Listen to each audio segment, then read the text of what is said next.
Okay, well, interesting that Sean started with this image. I'm also going to start with an image and talk about it. This is my logo, and I've always liked it. I don't usually talk about it, but I'm going to talk about it now because I created it by writing code. I code graphics and music. And I coded it by writing an algorithm that I didn't know what the output was going to be. And so this was one of the outputs that I quite liked. And it sort of, I feel that in some way it expresses not only things that I like, but somehow it has to do with me and my own identity. So that's one reason I've adopted it as a logo. So my talk is partly about solving a paradox that I started thinking about a long time ago, which is how is it that by turning over the agency to a computer and an algorithm, which involves lots of, I'm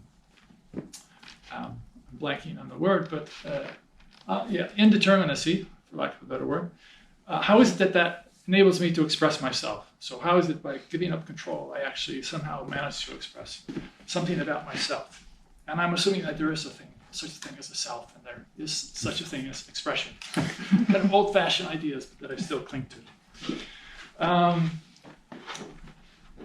So this is practice-led talk I'm talking about. This is about my own practice as a composer, musician, performer, and graphic artist. So I just want to make that clear. And I'm talking about the relationship between these two things, code and prosthesis. Now, usually when you use the word prosthesis, and when I tell people that this is my topic, their eyes get a bit wide and they stop.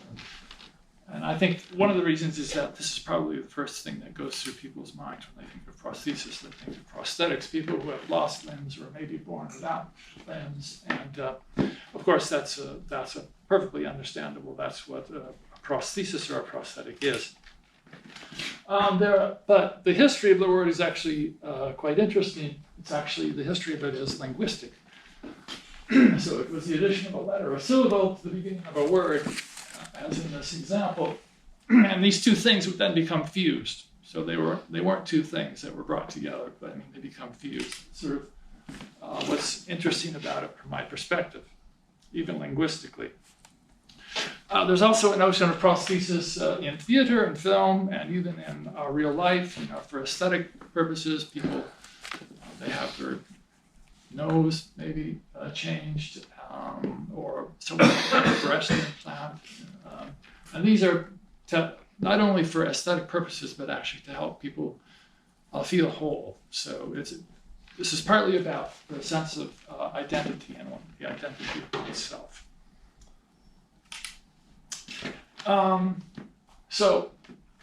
This is Marshall McLuhan, who wrote this book, Understanding Media, The Extensions of Man. He didn't actually use the word prosthesis, but it's been observed that you could almost substitute the word prosthesis when he talks about extensions, especially if you actually read the text. And he even talks about, for example, he talks about the automobile as being an extension of walking. So he talks about technologies as being extensions of things that we have as human beings. But he also talks about something called auto-amputation.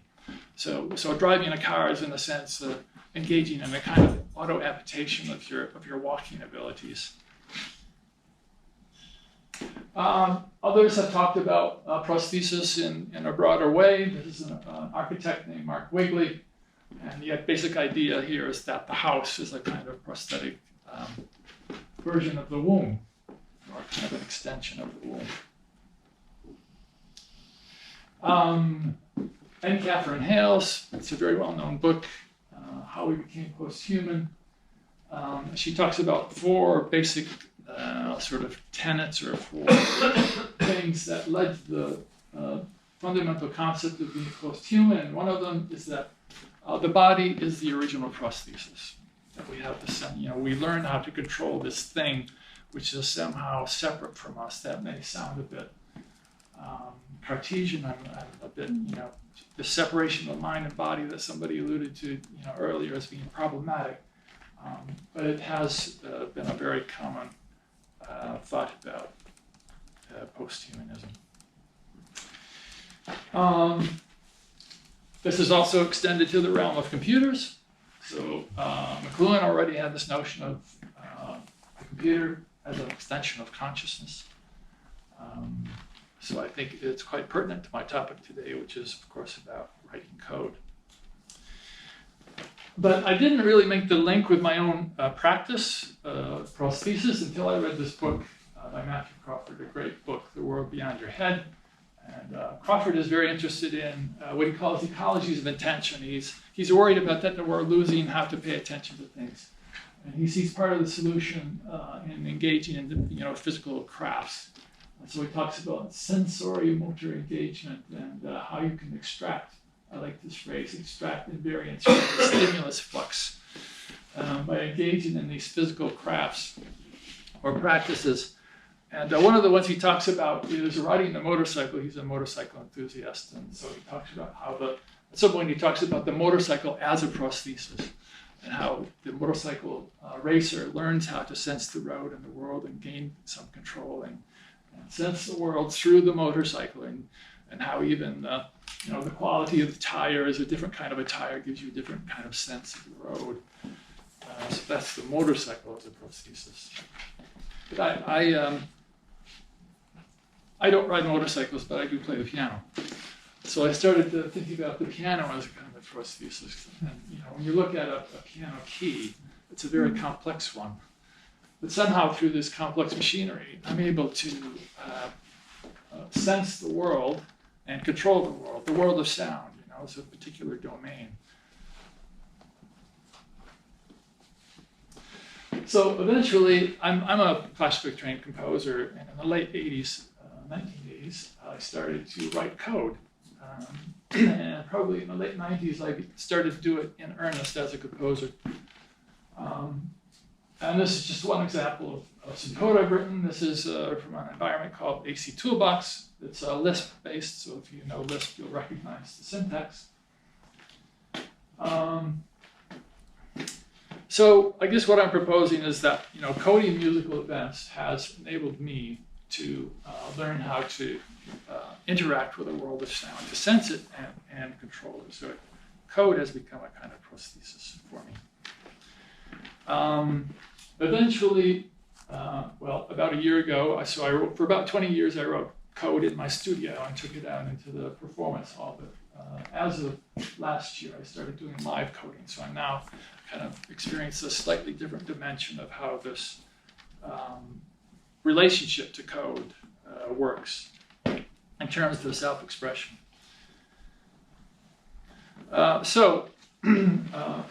When does a tool? How do you know when something has actually become prosthetic and you're not just using a tool?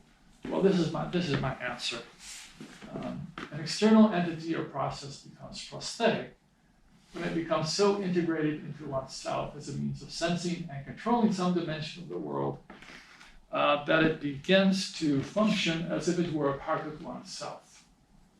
Accordingly, the prosthetic is incorporated into the self, such that its presence or absence impacts one's sense of identity. So it becomes a part of yourself, and you almost feel like you can't do without it. I have a very dear friend who lost his arm in a motorcycle accident. He was telling me recently that he won't be seen without his arm in public, and only his very closest relatives would be allowed to see him without that prosthetic arm. As part of his identity. I also maybe should have mentioned this at the outset, but because I think this is sort of a deeply personal thing, I also relate it to spirituality in a sense, not spirituality in the sense of religion, but in the sense of how we really feel ourselves relating to the world on a deep level. So I have a long-standing admiration for the Tao, and particularly the Tao Te Ching. And the idea that the Tao never does anything, yet through all things are done. So for me, what that encapsulates is the idea of efficiency. It's like doing the smallest amount of action and generating the biggest impact with the smallest amount of action. And I think a good prosthetic is like that. If you have a prosthetic, of course, you want it to be efficient. So there are good prosthetics and bad prosthetics. And so this is just an example of a piece. I don't have time to play it, that I wrote a few years ago, Ruby Loop. I used the Ruby programming language, and this is the essence of the piece. I like the piece quite a lot. You can go to my website and check it out. But that's the kind of thing I love, just to write something that terse generates pretty much everything I do in order to create a piece. So I came up then with a sort of an extension, a new lexicon of these words, prosthesis and prosthetic. So there's the noun that is just an object, prosthetic and prosthesis. A prosthetic as an adjective, a quality of something, a prosthesis as a subject area, a domain. And then, but I want to propose a new word, which is prosthesing, something that we do, prosthese. It's kind of partly playing on Christopher Small's notion of musicking. And this is my final slide. So I'm an automation fellow with the Southwest Creative Technology Network, and with that project I have decided that instead of publishing a traditional academic paper, I'm going to build an interactive online website to help explore this. And actually, I don't know if I can actually get out of this to go to it. I have to go to my browser. What are the work that I've done now? See, I'm using presenter mode, and I don't realize that I actually have a cursor. Okay. Yeah, so, pardon me. So this is how I intend to present these ideas kind of to the wider world. That's a video of me live coding. Anyway, you get the idea. That's it. Thanks for listening.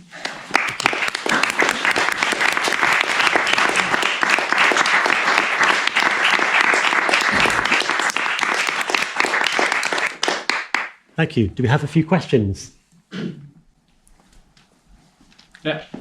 I recently read a great book by McLuhan called Design for Disability, and in that he talks about the fact that prosthesis for people with acquired or with disabilities, the prosthesis that are made for those people are often dominated by kind of very medical or very pragmatic concerns. And I just wondered if by thinking about prosthesis in artistic terms and through your practice as a composer, live coder, coder, whether there's anything about your work that could sort of bleed through into makers of prosthesis in a more literal sense that might change the way that people think about prosthesis, or the way that prosthetics might be designed for people in less kind of functional and utilitarian ways. Yeah, well, I don't know. Yeah, I haven't thought about it too much, but it's an interesting question. I mean, I'm kind of struck that prosthesis can be extraordinarily simple. When you think of the runners who use blades, I mean, a blade is simpler. I'm also a bit wary, I guess, because I have a friend, a very dear friend who's blind, and I've been wary of trying to be a person who solves blind people's problems. But yeah, it's a good question. Thanks. I haven't thought about it too much yet. Yeah,